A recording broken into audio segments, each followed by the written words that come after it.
and welcome to the podcast. I'm your host, Robert Tilsley. I'm a pre-service teacher at UWS Bankstown.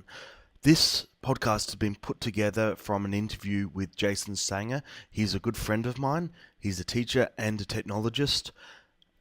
I had some questions about teaching, information that I hadn't gotten from the university process so far, and so I thought it would be great to go to someone who had real practical experience in teaching. I'm hoping that publishing this podcast will be useful for other pre-service teachers as well who might have similar questions. The first section is about Jason's history and what got him into teaching.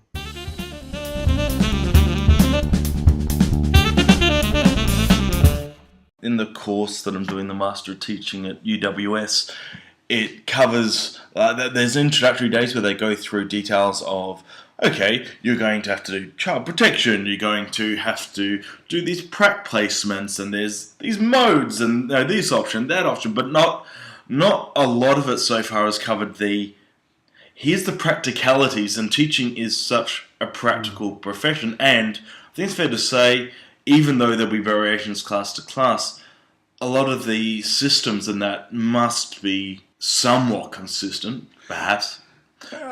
Yeah, I mean, I believe, having spent most of my time in the government school system, there are a lot of systems in place, and there's a lot of SOP manuals and a lot of process sort of things. From my experience, a lot of it, unfortunately, appears to be tacked on at the end, or it's done as we have a requirement to do this, so we'll produce this document. So it's not a living document. It's not sort of something which guides things. It's more a reflection on either requirements or, at best, a reflection on what's done in spite of the documents. It really depends on the teacher and the team leaders. If the team leader is very group focused and everyone, then the whole grade or stage works as a team, then that document can be a very important core document that's actually structured initially and then built and evolved as it goes along. But I've also been in situations where either the leadership isn't focused on that, or the individual teachers themselves are left to their own devices to a degree. And because there's so much needed to be done to prepare lessons on an ongoing basis, it's kind of seen as almost an afterthought, or we'll map it out at the start, we'll put it on the shelf and point to it when anyone asks. Like a lot of corporate budgets. Exactly.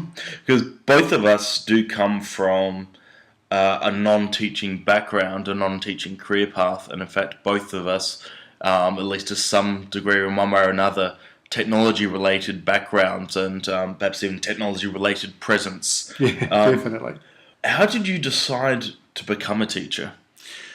Well, I mean, I spent a number of years working as either I started off as an electrical technician. I used to fix computer components. So we used to do the original repairs for Amstrad, which is dating. I had an Amstrad 1512D in primary school. Yes, I think we might have fixed those ones. And we did a lot of the point-of-sale terminals repairs for the original McDonald's point-of-sale terminals, which was quite interesting.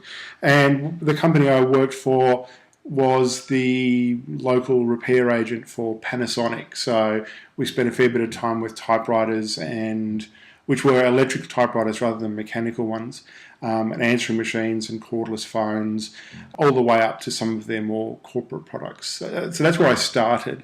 So I was actually a board-level repair person. Yeah, so not just swapping out the components, you were actually soldering and... Absolutely. We went in and we had to work out that particular component on that board was the thing that was causing the problem, and then we'd remove it and put the new one in and then test to see if it was working. So none of this, it's faulty, throw it away. We really fixed them. And then I moved into more computer side of things, so I was managing networks. And I've always been sort of interested in the sales side as well, so I ended up moving I sort of hovered the line between technical support and technical sales support. So the salespeople would need more of a technical bit of knowledge about the product so they could implement it and sell it to their customer. So they'd call me in to kind of bridge the gap between techno speak and what the customer actually wanted in the real world. So you had a lot of experience translating sort of complex ideas and breaking it into simpler ones. Yeah. And I suppose being able to read your clients to understand whether or not you are actually achieving what you needed. Definitely. I was kind of a little bit rare as a technical person, and as I was fairly socially adept, I was quite good at working with people, and I really enjoy working with people. But there are a number of people that I've worked with in the past that would be quite happy working in a air-conditioned computer room with no people.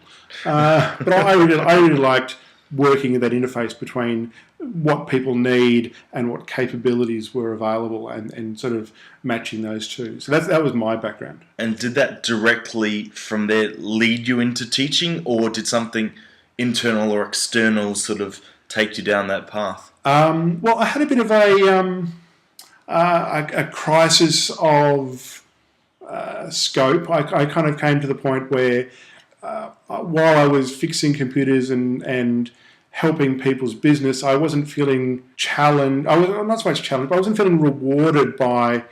You'd fix a computer system and then you'd move on and fix another one, and then you'd fix another one. But there wasn't kind of that. I wasn't helping people as such. I really wanted to be in a position where I could make people's lives better, as corny as that sounds. And did you find sort of that you couldn't see a large end result, an overall net gain for either society or a business or a person? Absolutely. I felt that I was in a bit of a rut, I guess, and I decided that I could go on fixing and never, always breaking computer systems and always evolving, but not really helping, just being... I mean, it's important to have the engine of every company, which is really the hardware that it runs on, working well, but it wasn't making a difference to people's lives, and that sounds a bit corny. But I had a friend who was a teacher, and I was kind of looking for other alternatives, something that would mix social interaction and I'm feeling good about helping people and a way of using my technical skills. I ended up coming back with teaching. Well, I guess another factor was my sister got very sick, and I ended up kind of raising my niece for about 3 years. While my niece was sort of 2 and 1.5, and my sister got better by the time my niece was about 5. But during that stage, I was kind of a pretend dad, and I quite enjoyed the experience. I really felt quite like I could make a contribution. And you could see the growth. Oh, it was fabulous. And those moments where the light bulb moments where the eyes light up and she would go, oh, I understand. That was just a good thing. So I then basically took that and the need to change. And that's all for this podcast. Next time we'll be talking about why primary teaching, a little bit about where Jason studied, being a male teacher, and finally about making a difference.